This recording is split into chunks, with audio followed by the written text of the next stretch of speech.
a questão do desapego que passa e rastreia a questão material, de como eu lido com aquilo que é matéria, que é exterior, que é passageiro, que é efêmero, que a traça rói e o tempo enferruja,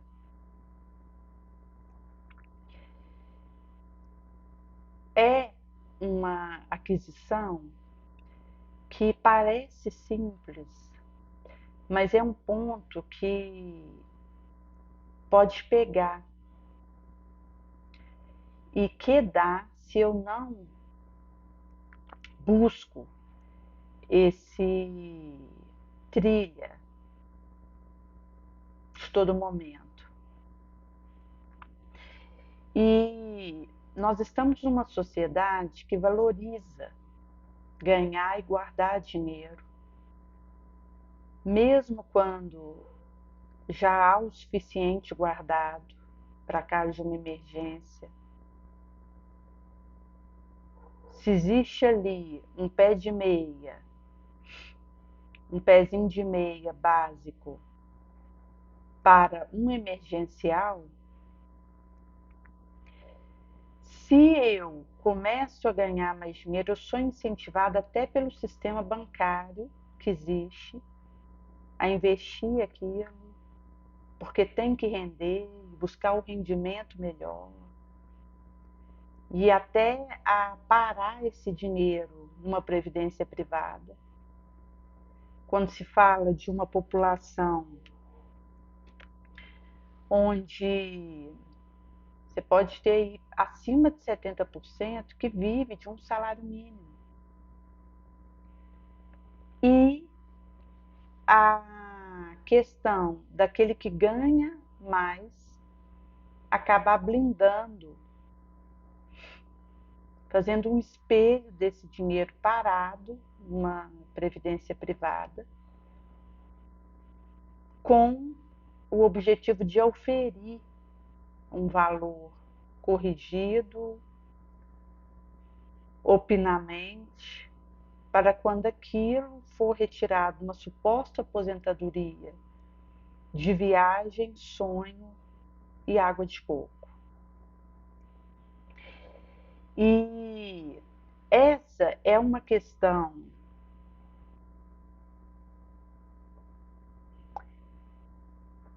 que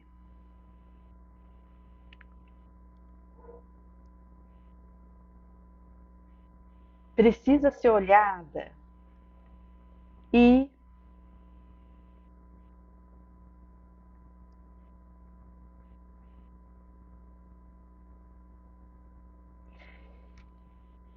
estudada.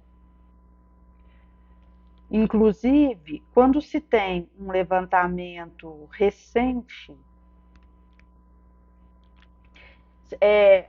o valor exato é 60% pelo último apontamento, mas fica em torno dessa continha que foi feita, que vive com um salário mínimo no país.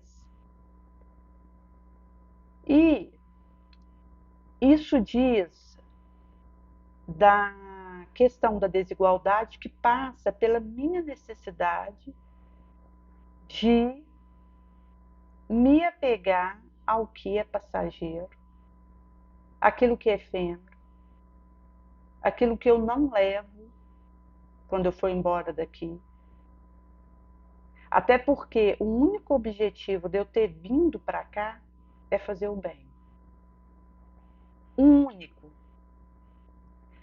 De ter sido preparado uma reencarnação para mim, de eu ter sido recambiada com um corpo físico que foi emprestado a título precário, ter sido colocada numa arena de reencontro para continuar a luta, para tentar fazer dar certo dessa vez minhas falências morais e sair desse patinho. Dessa vez. E isso foi adrede programado para que, ao chegando aqui, me alertasse daquilo que importa, que tem a ver do porquê eu vim, do motivo de estar aqui, que é o para quê.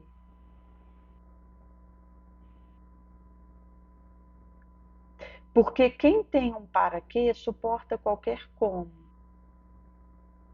E essa intuição me acompanha aqui, do para que eu vim. E, sendo meu único objetivo fazer o bem, é uma ilusão o acúmulo de posse, de dinheiro, de bem material, para ter mais comodidade, para ter uma casa maior, para ter um carro do ano, para usar a roupa da marca, para ir no melhor restaurante. Isso tudo é ilusão, é fogo-fato, que apenas contribuem para paralisar o movimento essencial para mim e ainda me leva a assumir responsabilidade por um bem que eu poderia ter feito real, usando o dinheiro, e deixei de fazer, com o mal que advém disso. E isso é muito sério. Em Paulo Estevão, a psicografia de Chico Xavier, há um trecho em que Paulo diz que o dinheiro, se ele não for bem administrado, ele rompe, dissolve. O laço mais importante, a responsabilidade mais santa.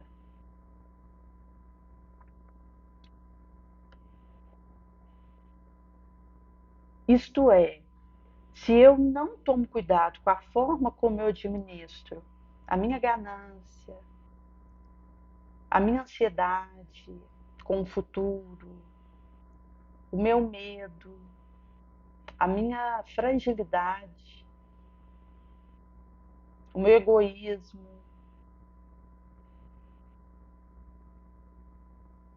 eu acabo tendo uma relação com o dinheiro que me compromete no que de mais sagrado eu comprometi e dei a minha palavra que faria ao chegar aqui. E quando é uma atitude referente a isso, eu tenho que pegar e fazer, e tomar a atitude que eu percebo que é pedido de mim pela minha consciência limpa. Porque eu não sei o dia de amanhã. Eu posso chegar ali na porta e ter soado o meu momento. E um fio de cabelo não vai comigo. O que vai é a minha consciência. Tem um trecho em Testemunhos de Chico Xavier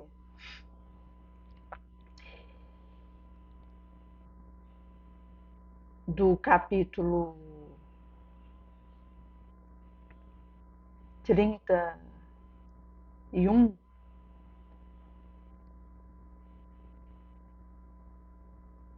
um pouco antes, na parte do capítulo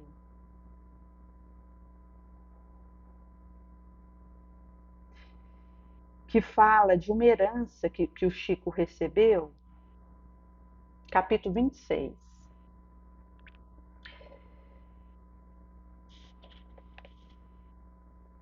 No 31 já fala sobre uma alteração que teve no livro Parnaso Além Túmulo. Porque esse é um livro voltado para a intimidade do Chico e como que ele lidava com diversa questão da trajetória dele. E esse capítulo 26, ele é particularmente interessante nessa referência a dinheiro, porque fala de um legado que ele recebeu de Frederico Fils, em 1947, que deixou para ele, ao desencarnar, um legado de 100 mil cruzeiros, que ficou à disposição dele no Rio. E ele havia escrevido para Vantuil, presidente da FEB da época, que ele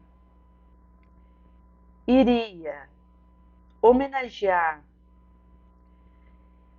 o amigo que desencarnou, renunciando ao legado em prol da FEB, para instalar a oficina do livro espírita, que era uma demanda na FEB da época. E ele nem viu o dinheiro, porque ele já escreveu uma carta para a filha do Figner e explicou para ela que era para entrar em contato com o Vantuil para ele receber o crédito da casa de Ismael para que a FEB pudesse usar esse valor como bem entendesse em vista dessa programática do livro espírita. E ele começa a narrar nessa carta sobre a questão, inclusive material dele, da luta financeira. Haja visto que ele era procurado para fornecer alimento para 20 a 50 pessoas novas por semana, sem contar em enfermo, leprosos, surdo, cego, que o procurava para ser socorrido por ele. E que com isso ele gastava em torno de 3 vezes mais do que ele ganha por mês no serviço dele. E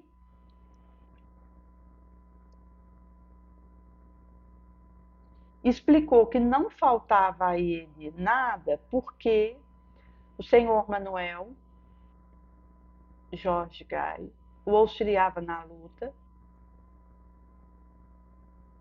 que era ajudado inclusive pela sua esposa, e explicava que só precisava do necessário. Quer dizer, num atendimento como ele fazia já, com esse número de pessoas que procuravam ele e que ele atendia em obra assistencial, ali no local onde ele vivia, ele era procurado e fazia essa iniciativa. Ele também ia ao encontro,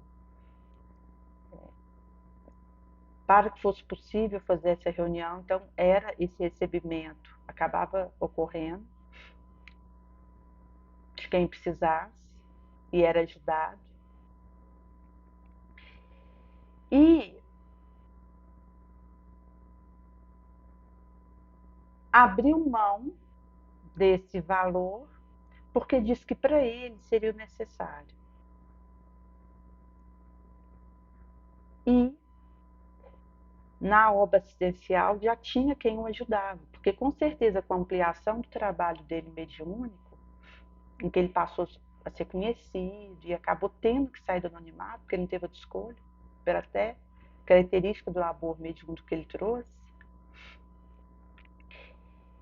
ele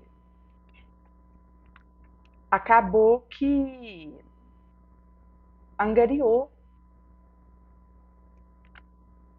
compatriota, auxiliar, e formou uma equipe de auxílio que, inclusive com dinheiro, entrava para a obra assistencial ali que ocorria. Mas veja, a abnegação desse espírito que mesmo tendo recebido uma proposta assim, abre mão e reitera: eu só preciso o necessário.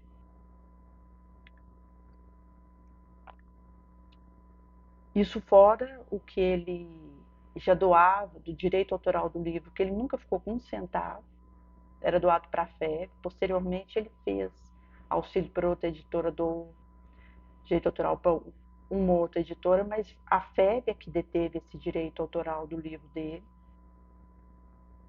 E ele abriu mão disso. Foi um trabalho gratuito, no molde do Cristo, que é renunciar a si mesmo e segui-lo.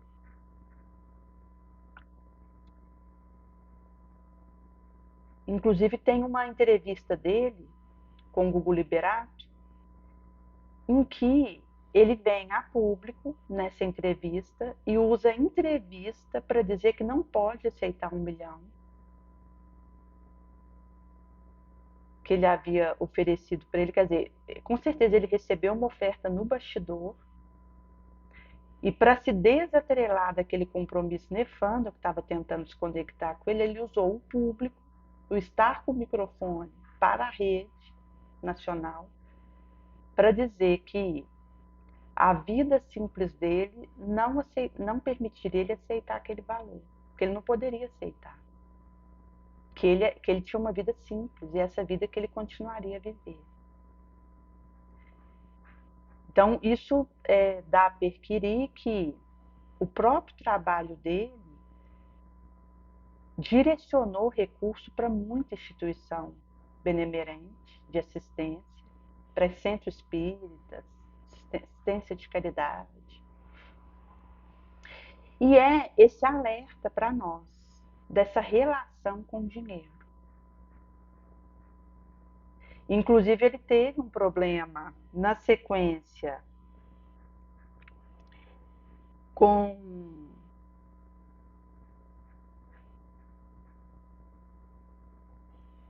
a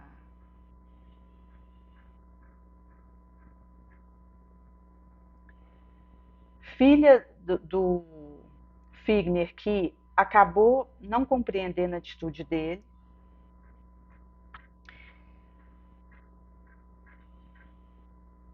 E acaba que ele recebeu carta o acusando de arrogante, ingrato,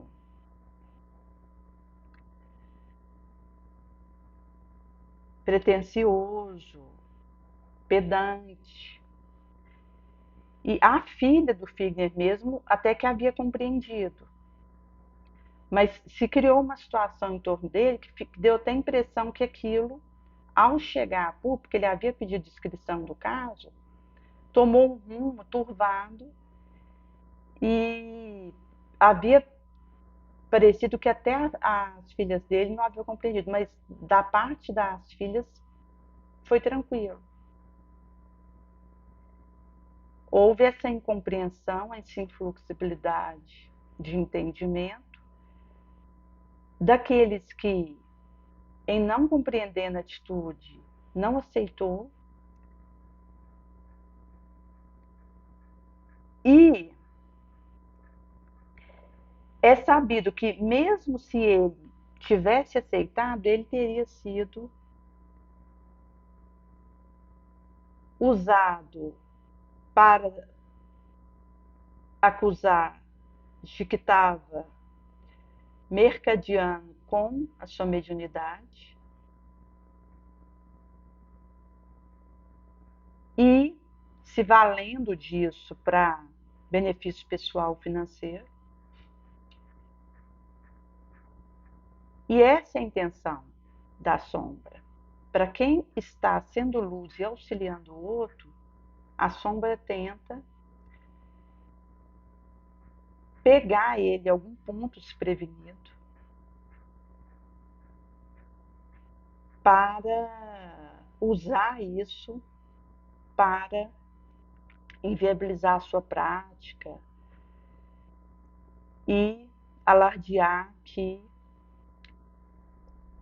o pegou de surpresa, repentino, uma queda moral. O surpreendeu num deslize moral. Daí,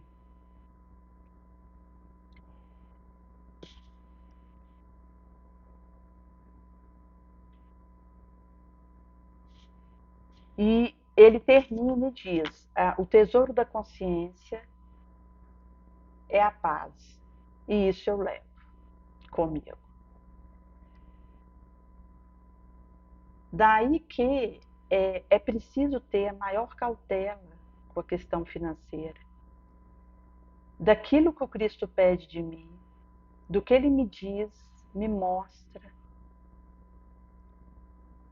quando deixa claro para mim: renuncie-se a si mesmo, tome a sua cruz e me siga.